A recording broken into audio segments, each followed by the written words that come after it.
Guai, io mi stavo prendendo una pausa dal lavoro, entro online e leggo: il Liverpool piomba su Buchema.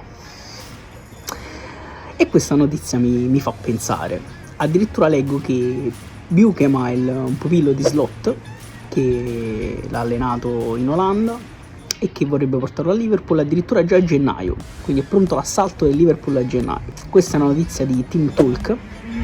Fermo restando io che ritengo assurdo che a calciomercato praticamente chiuso da poche settimane, si pensi già ai prossimi acquisti. Penso che qualsiasi squadra abbia ben altro a cui pensare rispetto a comprare giocatori nuovi. Ma questa notizia cosa mi ha fatto pensare? Che se dovesse essere vero, possiamo smetterla di pensare che il Napoli abbia comprato un difensore non forte a troppi soldi, oppure possiamo iniziare a pensare che è stato comprato più che un ottimo difensore ad un prezzo normale per il mercato, per i mercati che si stanno facendo insomma in Europa negli ultimi anni.